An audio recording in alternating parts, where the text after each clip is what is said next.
He was the President of the United States. He had already fought one war to build this country.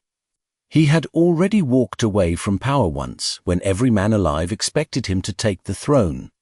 And now, in the autumn of 1794, George Washington put on his uniform again, not to fight a foreign enemy.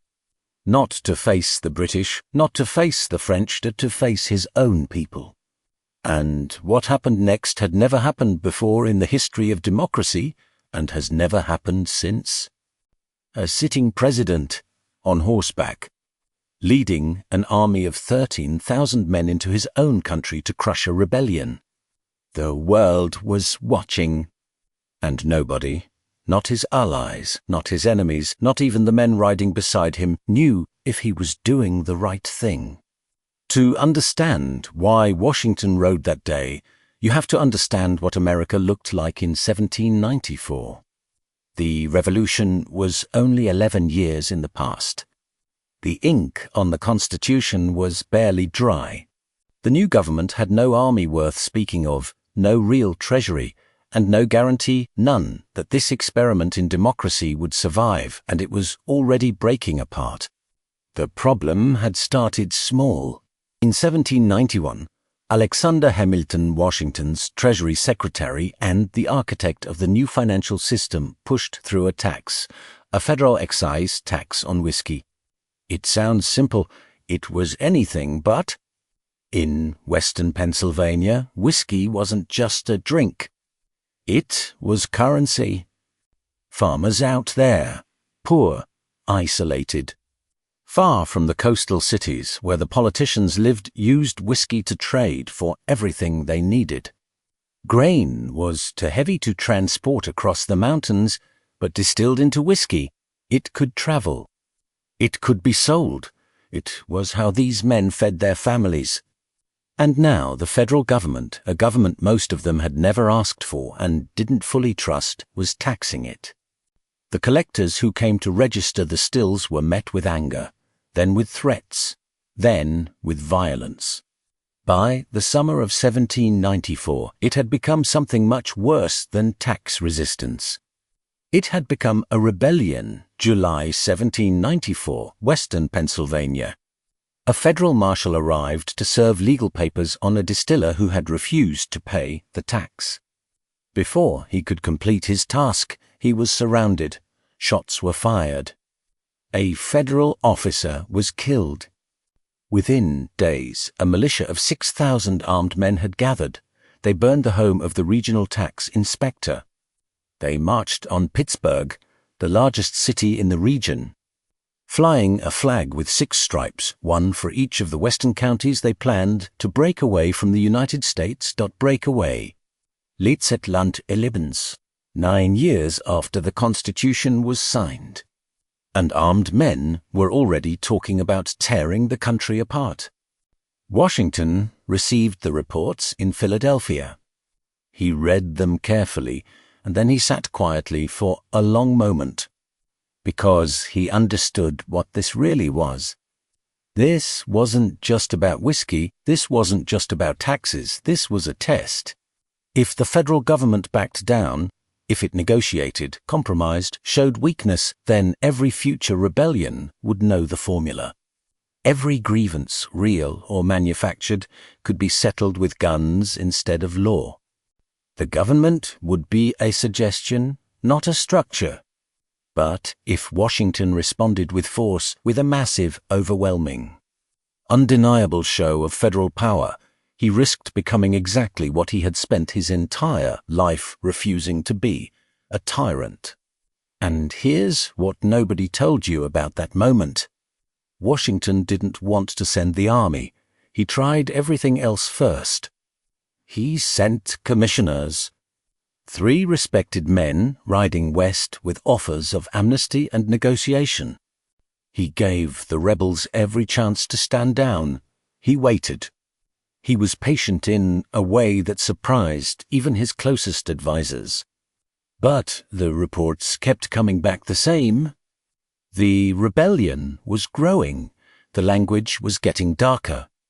Words like secession and revolution were being used openly around campfires in the Pennsylvania hills. And then came the intelligence that changed everything. Foreign powers were involved. British agents in the Northwest.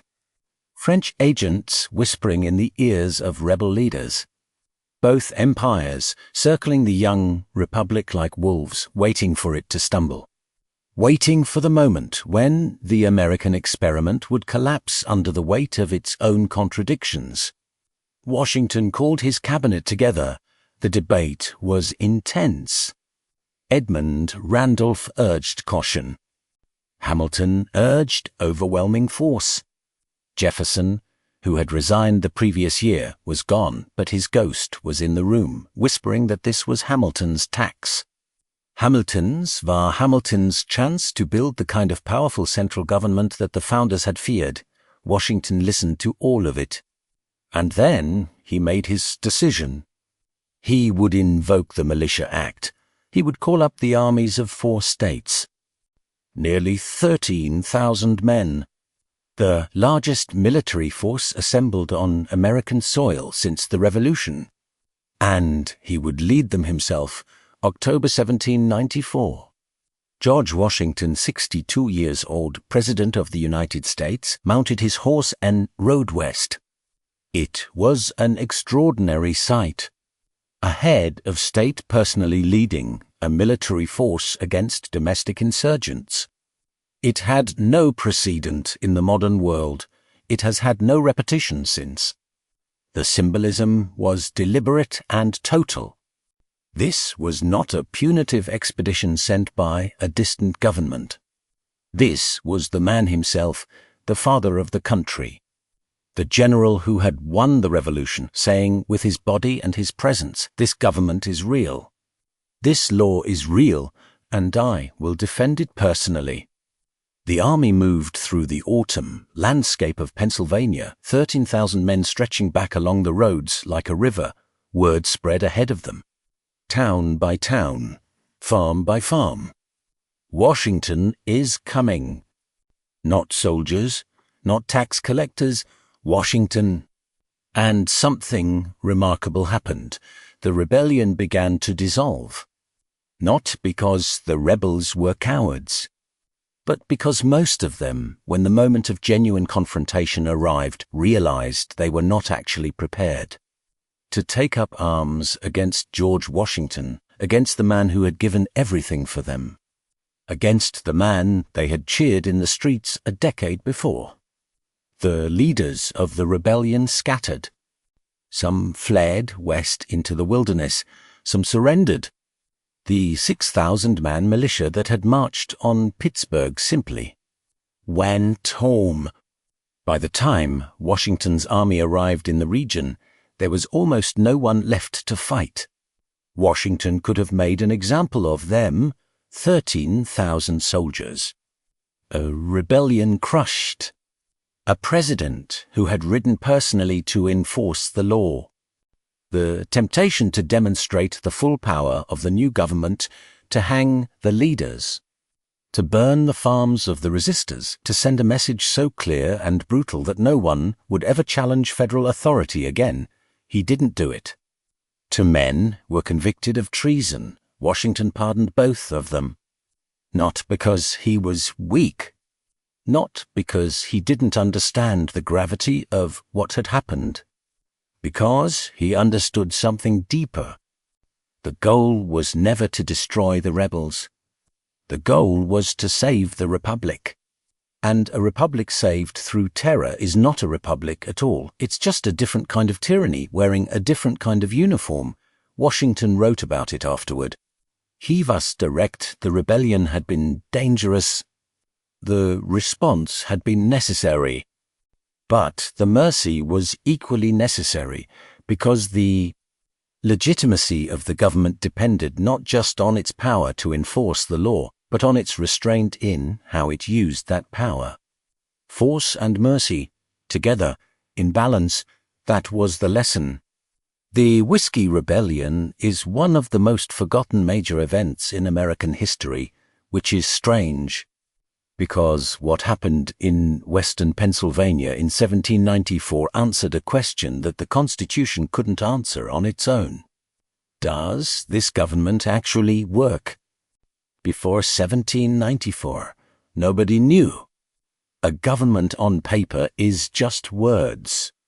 A government that can enforce its laws, that can survive a domestic challenge, that can use force when necessary and show mercy when possible, that is something real.